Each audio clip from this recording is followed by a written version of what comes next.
बहू तो पड़ोसन की रसोई में ही रहती है। दिल्ली शहर के कृष्णा नगर में मेहता परिवार रहता था। उस परिवार में घर का मुखिया जगमोहन, उनकी धर्मपत्नी सुलोचना देवी, उनका बेटा गगन, बहू काव्या और 8 साल का पोता किट्टू रहता था। एक रोज, सच में जीजी आप घर आ रही हैं, ये तो बड़ी ही अच्छी बात है। वैसे भी बड़े दिन हो गए आपको यहाँ आए हुए। आपके भैया और हम सब भी आपको बड़ा याद करते हैं। गगन की शादी के बाद आपका आना ही नहीं हुआ। वही तो भाभी, सारी उम्र तो घर की जिम्मेदारियों में ही निकल जाती है, इसलिए सोचा बुढ़ापे में थोड़ा घूम फिर लूं। कुछ दिन अपनी बेटी के घर रहकर आई हूँ और अब कुछ दिन मैं सोच रही हूँ कि तुम लोगों के साथ आकर रह लूं। हाँ, ये तो बड़ी अच्छी बात है, हमारा भी मन लग जाएगा। आपको जिस दिन आना हो बता दीजिएगा, गगन आ जाएगा आपको स्टेशन लेने। ऐसा कहकर सुलोचना देवी फोन रख देती हैं और फिर 2 दिन बाद बुआ जी भोपाल से दिल्ली आ जाती हैं। बहू, तूने खाने में बढ़िया बढ़िया नाश्ता तैयार कर लिया है ना? तुझे पता है ना तेरी बुआ सास को खाने पीने का कितना शौक है। हाँ, जानती हूँ मम्मी जी, इसीलिए मैंने खाने में उनके लिए इडली सांभर, दही भल्ले, साथ में पूरी और आलू की सब्जी भी बना दी है। अब जब बुआ जी आएंगी तो गर्मा गर्म परोस दूंगी। तभी काव्या की पड़ोसन सुनैना का फोन आता है।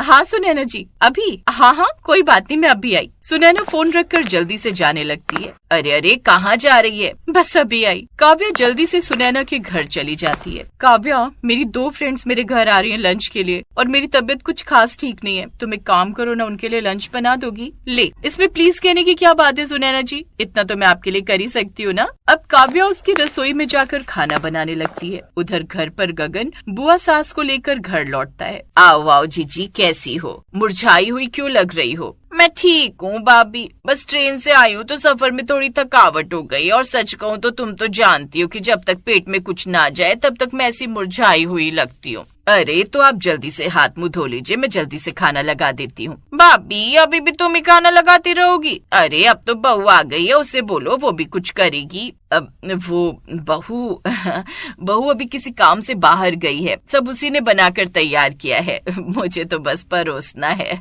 ये बहू भी न जाने कहाँ रह गई, घर में मेहमान आए हैं और घर की बहू ही घर में नहीं है। ऐसा कहकर अब सुलोचना ही खाना परोस कर उन्हें देती है। उधर काव्या को पड़ोसन की रसोई में खाना बनाते हुए वक्त का ध्यान ही नहीं रहता। वो जब तक घर लौटती है तब तक सब खाना खा भी चुके थे। बुआ जी प्रणाम। जीती रहे बहू, तू कहाँ चली गई थी? तुझे पता नहीं था कि मैं आने वाली हूँ? जी वो बस जरूरी काम आ गया था। ऐसा कहकर काव्या किचन में जाकर बर्तन धोने लगती है। कुछ देर बाद सभी अपने अपने कमरे में रेस्ट करने चले जाते हैं और काव्या कमरे में बैठकर सोचती है, बेचारी सुनैना जी कैसे सब काम अकेले कर रही होंगी। उनकी तबीयत भी ठीक नहीं है, अभी तो सब रेस्ट कर रहे हैं, तब तक उनकी तबीयत पूछ कर आती हूँ। ऐसा कहकर काव्या फिर से सुनैना के घर चली जाती है। अरे काव्या, अच्छा हुआ तुम आ गई। अभी मेरी फ्रेंड्स तुम्हारे हलवे की तारीफ ही कर रही थी। इन सब का भी बड़ा मन है, क्या तुम बना दोगी हलवा? हाँ, वो तो मेरे बाएं हाथ का काम है, मैं अभी बना देती हूँ। कुछ देर बाद वो सबके लिए हलवा बनाने लग जाती है। उधर उसकी सास दिन के खाने के लिए बहू को ढूंढती है, लेकिन वो उसे घर में कहीं नहीं मिलती और थक हार कर वो खुद ही मटर पुलाव बनाती है। अगले 4-5 दिन तक भी यही हाल रहता है। एक रोज बुआ अपनी रसोई की खिड़की से काव्या को पड़ोसन के किचन में सुनैना के साथ गप्पे मारते हुए देख लेती है। वो सुलोचना से इस बारे में बात करती है। अरे भाभी, जब से मैं आई हूँ देख रही हूँ बहू हर थोड़ी देर में गायब हो जाती है, और आज तो मैंने उसे सामने वाली पड़ोसन से उसकी रसोई में गप्पे लड़ाते हुए भी देखा है। आखिर बात क्या है? बहू के पैर अपने घर पर क्यों नहीं टिकते? जब देखो चल के उस पड़ोसन के घर पहुँच जाती है। क्या बताऊँ जीजी, मैं खुद अपनी बहू की इस हरकत से परेशान हो गई हूँ। कुछ महीने पहले ही वो पड़ोसन यहाँ शिफ्ट हुई है। सुना है पति विदेश में नौकरी करता है और घर में अकेली ही रहती है। एक रोज जब हम बाजार से लौट रहे थे तो वो पड़ोसन सुनैना अपनी महंगी चमचमाती कार में से उतरी तो उसकी चकाचौंध देख तो बहू उस दिन से बस वहीं की होकर रह गई। बहू जल्दी कर, एक तो मंडी में इतनी भीड़ थी और ऊपर से थकावट भी हो गई है। अब तू बस जल्दी से घर पर चलकर गर्मा गर्म चाय बना दे। चाय पीने का तो मेरा भी बड़ा मन है मम्मी जी, ये सब्जी का थैला उठाकर ना हालत खराब हो गई, इसीलिए कहती हूँ कि एक स्कूटी ले लेते हैं हम दोनों अपने लिए, आराम से उसमें बैठकर मंडी जाएंगे। रहने दे, तेरे साथ जाकर ना मुझे अपनी हड्डियाँ नहीं तुड़वानी। किट्टू की साइकिल को तो तू संभाल नहीं पाती, स्कूटी क्या संभालेगी? ना बाबा ना, मुझे कोई शौक नहीं इस उम्र में हड्डियाँ तुड़वाने का। क्या मम्मी जी आप भी? वो दोनों बातें करते हुए घर के पास पहुँचती ही है कि तभी अचानक काव्या की नजर सामने से आ रही चमचमाती सफेद कार पर पड़ी। कार के शीशे ऐसे चमक रहे थे मानो आईना हो। तभी उसमें से उतरी उनकी पड़ोसन सुनैना मलिक, रेशमी साड़ी, बड़े चश्मे। उसे देख काव्या की आंखें फटी की फटी रह गई। मम्मी जी देखो ना, नई पड़ोसन जी की कार कितनी सुंदर है। हाय, और वो खुद भी किसी फिल्मी हीरोइन की तरह लग रही हैं। हाँ बहू, सुना है इसका पति विदेश में रहता है, यहाँ अकेली रहती है। अच्छा चलो अब घर चलो और जल्दी से चलकर चाय बना दो। मम्मी जी आप ही सब्जी का थैला लेकर चलिए ना, मैं बस अब भी आई, वो मुझे कुछ काम याद आ गया। अच्छा ठीक है, लेकिन जल्दी आना। सास के जाते ही काव्या झट से उसके पास पहुँच गई और उससे बातें करने लगी। अरे यहाँ खड़े रहकर कब तक बातें करोगी, चलो ना अंदर चलते हैं, साथ में बैठकर कॉफी पीते हैं। हाँ, कॉफी तो मुझे भी पसंद है। काव्या सुनैना के साथ अंदर चली गई। उफ, शॉपिंग करके ना काव्या मैं काफी टायर्ड हो गई हूँ, सर दर्द भी करने लगा है। पहले तो कॉफी पीऊंगी तभी रिलैक्स मिलेगा। सुनैना किचन में जाती है और काव्या भी उसके साथ किचन में चली जाती है। उसका आलीशान किचन देखकर, वाह आपका किचन तो बहुत ही अच्छा है। हाँ मॉड्यूलर है ना, मैंने शिफ्ट होने से पहले ही इसे डिजाइन करवाया है। अब दोनों गप्पे मारते हुए कॉफी बनाती हैं और साथ में आराम से बैठकर कॉफी पीती हैं। इन सब में काव्या भूल जाती है कि घर में उसकी सास उसका इंतजार कर रही है। कुछ देर बाद वो अपने घर लौट जाती है। बहू कहाँ रह गई थी, कब से चाय के लिए तेरी राह देख रही थी। अब मैंने बना भी ली और तेरे लिए भी बना कर रखी है, जाकर पी ले। मम्मी जी मेरा तो मन नहीं है चाय का, अब वैसे भी कुछ देर में डिनर बनाने का वक्त है, तो मैं चली डिनर बनाने। काव्या अपने किचन में जाकर खाना बनाने लगती है, जहाँ वो अपने साधारण से किचन को बार बार देख रही थी। उसका मन वहीं अटक गया था। उस दिन के बाद काव्या बदलने लगी। पहले जो बहू घर गृहस्थी में रमी रहती थी, अब अक्सर सज सवर कर बाहर झांकने लगी। कुछ दिन बाद, आज हलवा बनाया है, वो भी देसी घी डालकर, थोड़ा सा सुनैना जी को भी देकर आती हूँ। बेचारी अकेली रहती हैं, पता नहीं कभी खुद के लिए बना भी पाती हैं या नहीं। ऐसा कहकर काव्या उसके घर चली गई। अरे काव्या आओ, सूप पियोगी?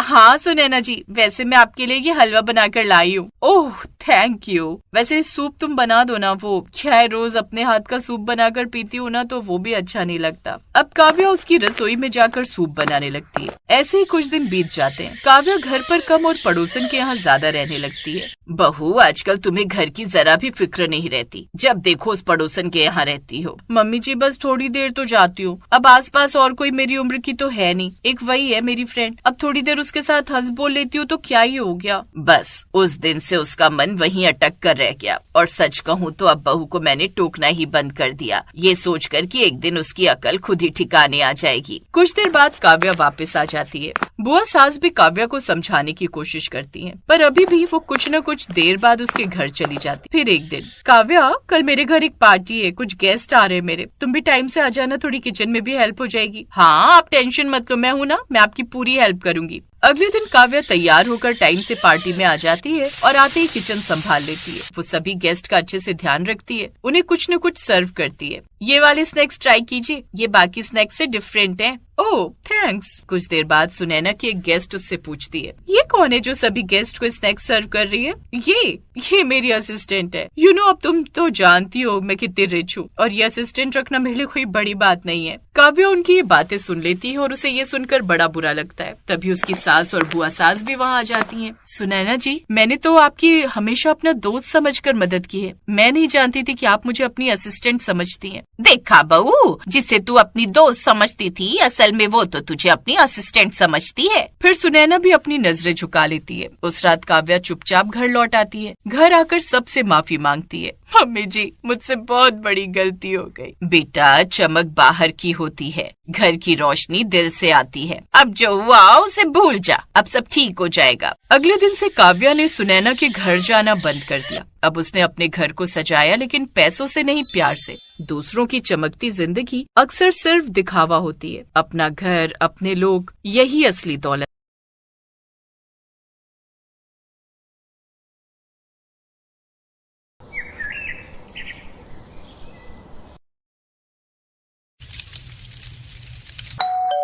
मैं जाकर देखता हूँ। अरे रुक, तू आराम से नाश्ता कर, बजाने दे घंटी कुछ देर, नहीं खोलेंगे तो चली जाएगी वापस। ओहो माँ, मेरा एक जरूरी पार्सल आने वाला है, जरूर वही आया होगा, मैं जाकर देखता हूँ। ये कहकर ऋषभ नाश्ते के बीच से उठा और घर का मेन गेट खोल दिया। पर सामने एक जाने पहचाने चेहरे को देखकर ऋषभ का मुंह उतर गया और बुझी आवाज में उसने अपनी माँ से कहा, माँ सुनंदा ताई आई है? अरे अपनी माँ को बाद में बुलाना, पहले मुझे अंदर तो आने दे, चल परे को हट। ये कहकर सुनंदा ने ऋषभ को हल्के से धक्का दिया और उसे साइड में हटाकर खुद घर के अंदर आ धमकी। तब तक ऋषभ की माँ तारा भी रसोई से बाहर आ चुकी थी और फिर, अरे सुनंदा जी आज इतनी जल्दी? हाँ अरे मैं तो और पहले ही आ रही थी, पर फिर सोचा कि आज इतवार है तो क्या जाने तुम लोग सो रहे होगे, बस यही सोच के रुक गई। बड़ी मेहरबानी। वैसे आज क्या खत्म हो गया? अब थोड़ी सी चीनी चाहिए थी। अब ये लो कटोरी भर दो। आज यही सोच के उठी थी कि सबके लिए बढ़िया खीर बनाऊंगी, पर डिब्बा खोलकर देखा तो मरी चीनी का एक दाना भी ना निकला। अब राकेश और निधि भी कल देर से घर लौटे थे तो उन्हें जगाना ठीक ना लगा मुझे। लाओ। अब हाँ, वैसे खुशबू तो बड़ी बढ़िया आ रही है। आज क्या बना लिया नाश्ते में? कुछ खास नहीं, मेथी आलू की सब्जी और पराठे हैं। अरे अरे अरे, मेथी आलू की भुजिया तो मुझे बड़ी पसंद है। बस जरा सी लहसुन और अदरक का तड़का लगाओ सूखी लाल मिर्च के साथ। अब वैसी बनाई है ना? खाओगी क्या? अरे नहीं नहीं, पर अब इतनी जिद कर रही हो तो दे दो थोड़ी सी। अब ऐसा करो, अपनी ही एक छोटी सी कटोरी में दे दो। कल आऊंगी तो वापस लेते आऊंगी। सुनंदा तारा की पड़ोसन थी और हमेशा ऐसा ही करती थी। हर सुबह उसका पहला काम होता था तारा के घर जाकर खाना मांगना, कभी कच्चा सामान तो कभी पका पकाया खाना। सुनंदा किसी न किसी बहाने से तारा से वो सब मांग ही लेती थी और उसकी इस आदत से तारा के साथ साथ अब उसका बेटा ऋषभ भी चिढ़ने लगा था। माँ, आप ना बहुत भोली हो, तभी तो वो औरत आपको हर रोज बेवकूफ बनाकर सब मांग ले जाती है। अरे एक बार सीधे शब्दों में मना कर दोगी तो फिर कभी उसकी हिम्मत नहीं होगी। अगर आपसे नहीं होता तो मुझे बोलो, मैं कल ही इस औरत के दिमाग ठिकाने पर लगाता हूँ। नहीं बेटा, पुराने पड़ोसी हैं और सच कहूँ तो पहले सुनंदा जी ऐसी थी भी नहीं। तेरे बाबूजी बड़ा मानते थे उनके परिवार को, पर जब से महेश भैया गुजरे तब से थोड़ी बावली सी हो गई हैं। अब हो सकता है कुछ दिक्कत भी हो घर में। क्या दिक्कत होगी माँ? पति नहीं रहे तो क्या हुआ? उनका बेटा तो बढ़िया कमाता है, उल्टा उनकी तो बहू भी कमाती है। देखे नहीं उनके ठाठ? अभी पिछले महीने ही तो नई गाड़ी खरीदी है। और फिर सुनंदा ताई ने कभी खुद से कुछ कहा क्या आपको? नहीं, कोई परेशानी हो ऐसा तो कभी नहीं जताया। उल्टा हमेशा अपने बेटे बहू की तारीफ ही करती रहती हैं। तू छोड़ ना ये सब और ये बता कि तू ऑफिस से छुट्टी कब ले रहा है? मिताली का फोन आया था मुझे, बोल रही थी शॉपिंग पर साथ चलने को। ओहो माँ, मेरे पास बिल्कुल टाइम नहीं है। आप और मिताली देख लो ना सब कुछ प्लीज। ये लो, ये रहा मेरा क्रेडिट कार्ड। जो लेना है और जितने का भी लेना है आप दोनों ही देख लो। दरअसल यहाँ मिताली नाम की जिस लड़की के बारे में बात हो रही थी वो तारा की होने वाली बहू थी। ऋषभ और मिताली कॉलेज से एक दूसरे को पसंद करते थे और अब बहुत जल्द दोनों की शादी होने वाली थी। ऋषभ वेल सेटल्ड था तो मिताली भी बहुत समझदार और सुलझी हुई लड़की थी। तारा भी इस रिश्ते से बहुत खुश थी। और फिर एक दिन, कैसी हो तारा? हो गई बहू के स्वागत की तैयारियां? हाँ जी, बस अब सब सही से हो जाए। वैसे तो ज्यादातर काम खुद मिताली ने ही संभाल रखे हैं। मेरे ऋषभ को तो अपने ऑफिस से ही फुर्सत नहीं। चलो बढ़िया है। अब वैसे मैं ये कह रही थी कि वो थोड़ा सा गुड़ होगा क्या तुम्हारे पास? हाँ है तो सही, पर थोड़ा पुराना हो गया है। अरे अरे रे रे, फिर तो तुम्हारे काम का ही नहीं रहा होगा। ऐसा करो फिर जितना है मुझे दे दो। हैं?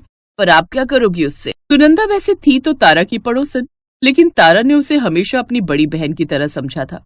लेकिन जिस तरह हर रोज खाना मांगने को लेकर सुनंदा की हिम्मत बढ़ती जा रही थी, उससे खुद तारा भी परेशान हो गई थी और अब तो उसके घर की सत्ता भी बदलने वाली थी। ऋषभ की शादी के बाद उसकी रसोई अब उसकी बहू मिताली के हाथों में थी। और आज क्या पकवा रही हो बहू से तारा? कढ़ी चावल बनाए ताई जी, आपके लिए लेकर आऊं? हाँ जरूर लेकर आओ। कढ़ी तो मुझे वैसे भी बहुत पसंद है। मिताली ने फौरन एक प्लेट में कढ़ी चावल लगाकर सुनंदा को दिए, जिन्हें सुनंदा ने कुछ ही मिनटों में खत्म कर दिया और फिर बड़े प्यार से बोली, वाह भाई वाह, मजा आ गया। बहुत ही बढ़िया कढ़ी बनाई बहू, जुग जुग जियो। अब ऐसा करो, इस कटोरी में थोड़ी सी कढ़ी मुझे दे भी दो। जी बस अभी लाई। मिताली के लिए ये पहली बार था इसलिए उसे कुछ खटका नहीं। लेकिन फिर कुछ दिनों बाद, सुनो जी, ये सुनंदा ताई की क्या दिक्कत है? अरे कुछ नहीं, एक नंबर की लालची औरत है। हर रोज खाना मांगकर खाने की आदत हो गई है। माँ को तो उसने अपने झांसे में ले रखा है, पर तुम उसके चक्कर में मत पड़ना। साफ साफ मुंह पर मना कर देना। मिताली ने उस वक्त ऋषभ से कुछ नहीं कहा और चुपचाप रसोई में जाकर अपना काम करने लगी। और फिर अगले दिन, और भाई तारा कहाँ हो? वो माँ जी की तबीयत थोड़ी ठीक नहीं थी तो वो अपने कमरे में आराम कर रही हैं। जरूरी काम हो तो मैं बुला लाऊं उन्हें? अरे नहीं, मैं तो बस थोड़ा सा सरसों का तेल लेने आई थी। अच्छा चलो कोई नहीं, मैं बाद में आती हूँ। नहीं रुकिए, मैं लाती हूँ। इसके बाद मिताली ने सुनंदा की लाई हुई छोटी सी बोतल में सरसों का तेल भरकर उसे दे दिया, जिसे लेकर सुनंदा वापस अपने घर चली गई। और फिर